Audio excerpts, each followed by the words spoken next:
Buenas. Seguimos con los episodios y 6 cuentos para pensar. En este nuevo episodio tenemos El temido enemigo. La idea de este cuento llegó a mí escuchando un relato de Enrique Mariscal. Me permití a partir de allí prolongar el cuento, transformarlo en otra historia con otro mensaje y otro sentido. Así como está ahora, se lo regalé una tarde a mi amigo Norby. Había una vez un reino muy lejano y perdido, un rey al que le gustaba sentirse poderoso. Su deseo de poder no se satisfacía solo con tenerlo. Él necesitaba además que todos lo admiraran por ser poderoso. Así como la madrastra de Blancanieves no le alcanzaba con verse bella, también él necesitaba mirarse en un espejo que le dijera lo poderoso que era. Él no tenía espejos mágicos, pero contaba con un montón de cortesanos y sirvientes a su alrededor, a quienes preguntarle si él era más poderoso del reino. Invariablemente todos les decían lo mismo: Alteza, eres muy poderoso, pero tú sabes que el mago tiene un poder que nadie posee. Él conoce el futuro. En aquel tiempo, alquimistas, filósofos, pensadores, religiosos y místicos eran llamados genéricamente magos. El rey estaba muy celoso del mago del reino, pues aquel no solo tenía fama de ser un hombre muy bueno y generoso, sino que además el pueblo entero lo amaba, lo admiraba y festejaba que él existiera y viviera allí. No decían lo mismo del rey, quizás porque necesitaban demostrar que era él quien mandaba. El rey no era justo, ni ecuánime, y mucho menos bondadoso. Un día, cansado de que la gente le contara lo poderoso y querido que era el mago, o motivado por esa mezcla de celos y temores que genera la envidia, el rey urdió un plan. Organizaría una gran fiesta a la cual invitaría al mago y después de la cena pediría la atención de todos. Llamaría al mago al centro del salón y delante de los demás cortesanos le preguntaría si era cierto que sabía leer el futuro. El invitado tendría dos posibilidades: decir que no, defraudando así la admiración de los demás, o decir que sí, confirmando el motivo de su fama. El rey estaba seguro de que escogería la segunda posibilidad. Entonces le pediría que le dijera la fecha en la que el mago del reino iba a morir. Este daría una respuesta un día cualquiera, no importaba cuál. En ese mismo momento planeaba el rey sacar su espada y matarlo. Conseguiría con esto dos cosas de un solo golpe. La primera, deshacerse de su enemigo para siempre, y la segunda, demostrar que el mago no había podido adelantarse al futuro y que se había equivocado de su predicción. Se acabaría en una sola noche el mago y el mito de sus poderes. Los preparativos se iniciaron enseguida y muy pronto el día de festejo llegó. Después de la gran cena, el rey hizo pasar al mago y ante el silencio de todos preguntó: ¿es cierto que puedes leer el futuro? Un poco, dijo el mago. ¿Y puedes leer tu propio futuro?, preguntó el rey. Un poco. Entonces, quiero que me des una prueba, dijo el rey. ¿Qué día morirás? ¿Cuál es la fecha de tu muerte? El mago se sonrió, lo miró a los ojos y no contestó. ¿Qué pasa, mago?, dijo el rey sonriente. ¿No lo sabes?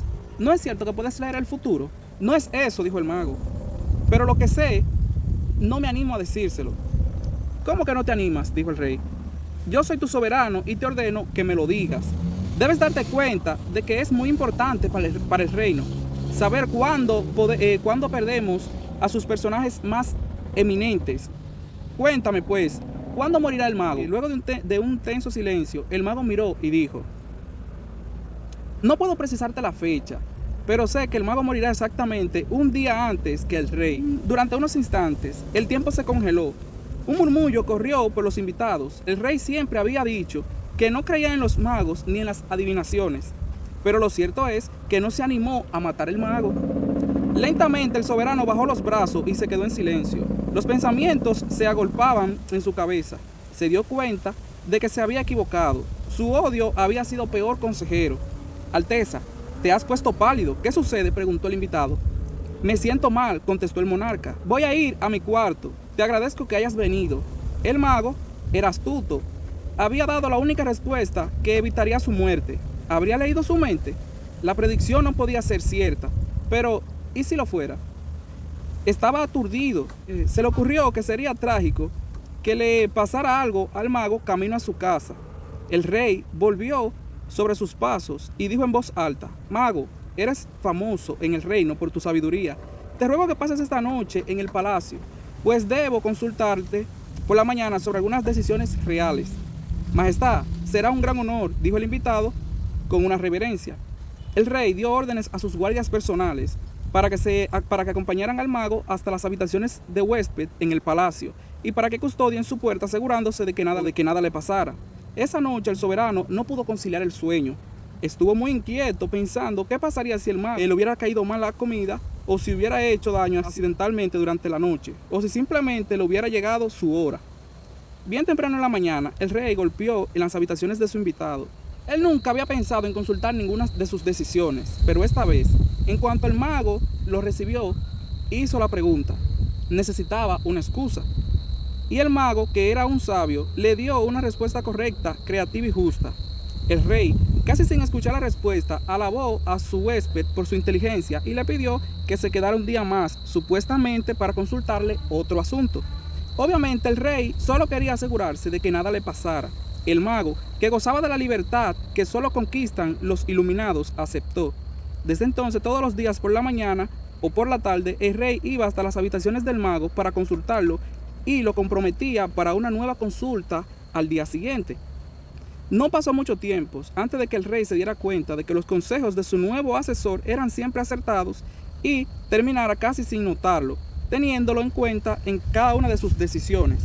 Pasaron los meses y luego los años, y como siempre, estar cerca del que sabe vuelve el que no sabe más sabio. Así fue, el rey poco a poco se fue volviendo más y más justo.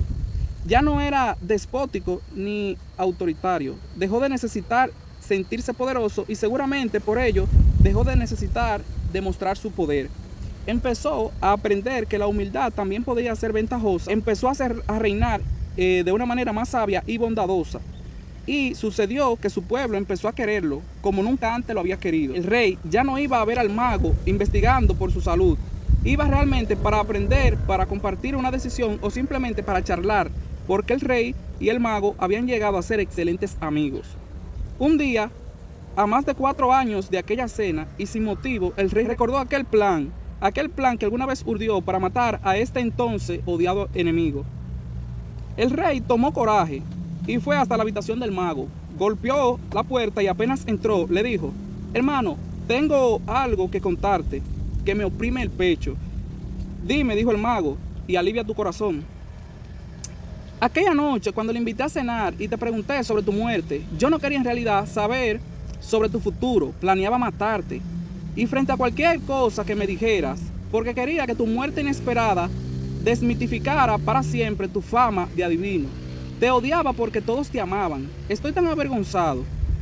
Aquella noche no me animé a matarte y ahora somos amigos. Y más que amigos, hermanos. Me aterra pensar lo que hubiera perdido si lo hubiese hecho. Hoy he sentido que no puedo seguir ocultándote mi infamia. Necesité decirte todo esto para que tú perdones o me desprecies, pero sin ocultamientos. El mago lo miró y le dijo: has tardado mucho tiempo en poder decírmelo, pero de todas maneras me alegra que lo hayas hecho, porque esto es lo único que me permitirá decirte que ya lo sabía. Cuando me hiciste la pregunta y bajaste tu mano sobre el puño de tu espada, fue tan clara tu intención que no hacía falta adivino para darse cuenta de lo que pensabas hacer. El mago sonrió y puso su mano en el hombro del rey. Como justo pago a tu sinceridad, debo decirte que yo también te mentí. Te confieso hoy que inventé esa absurda historia de mi muerte antes de la tuya para darte una lección que recién hoy estás en condición de aprender. Quizás la más importante cosa que yo te había enseñado nunca. Vamos por el mundo odiando y rechazando aspectos de otros y hasta de nosotros mismos que creemos despreciables, amenazantes o inútiles. Y sin embargo, si nos damos tiempo, terminaremos dándonos cuenta de lo mucho que nos costaría vivir sin aquella cosa que en un momento rechazamos. Tu muerte, querido amigo, llegará justo el día de tu muerte, ni un minuto antes. Es importante que sepa que yo estoy viejo y que mi día seguramente se acerca. No hay ninguna razón para pensar que tu partida debe estar atada a la mía. Son nuestras vidas las que se han ligado, no nuestras muertes. El rey y el mago se abrazaron y festejaron, brindando por la confianza que cada uno sentía en esta relación que habían construido juntos. Cuenta la leyenda que misteriosamente esa misma noche el mago murió durante el sueño. El rey se enteró de la mala noticia a la mañana siguiente y se sintió desolado. No estaba angustiado por la idea de su propia muerte. Había aprendido del mago a despegarse hasta de su permanencia en el mundo. Estaba triste, simplemente por la muerte de su amigo. ¿Qué coincidencia extraña había hecho que el rey pudiera contarle esto al mago justo la noche anterior de su muerte? Tal vez de alguna manera desconocida, el mago había hecho que él pudiera decirle esto para quitarle su fantasía de morirse un día después. Un último acto de amor para librarlo de sus temores de otros tiempos. Cuenta que el rey se levantó y que con sus propias manos cavó en el jardín y bajo su ventana una tumba para su amigo el mago. Enterró allí su cuerpo y el resto del día se quedó al lado del montículo de tierra, llorando como se llora ante la pérdida de sus seres queridos. Y recién entrada la noche, el rey volvió a su habitación. Cuenta la leyenda que esa noche, 24 horas después de la muerte del mago, el rey murió en su lecho mientras dormía. Quizás de casualidad, quizás de dolor, quizás de confirmar la última enseñanza del maestro. Interesante. Muchas veces por el ego y por querer sentirnos más que otro, nos vemos en la obligación o quizás nos llenamos de envidia porque otra persona está triunfando, porque a otra persona le está yendo bien.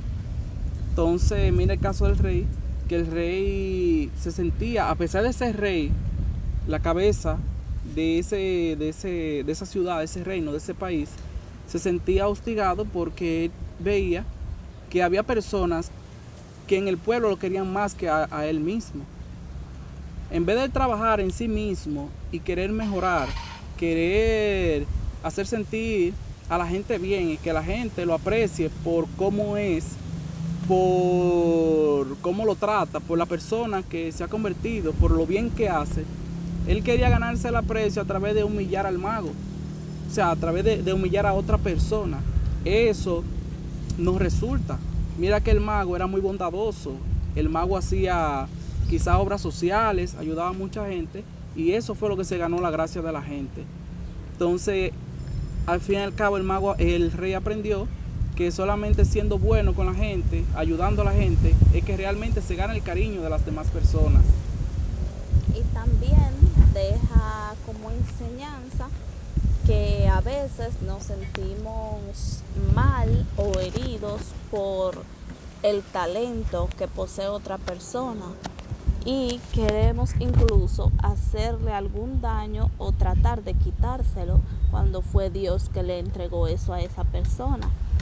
Entonces, nosotros lo que debemos hacer es, en vez de crear una enemistad, pues más bien crear una amistad y aprender de esa persona lo bueno que tenga. Además, veo, no sé si fue casualidad, porque parece que fue casualidad, pero ahí se ve prácticamente un ejemplo de la ley de la atracción, porque a lo mejor ellos tenían ese pensamiento constante de que al día siguiente se iba a morir el rey y así mismo sucedió. Así que en cuanto a eso les puedo decir que si tienen un sueño o quieren lograr algo, que así mismo lo sueñen, lo profeticen para que se le cumpla.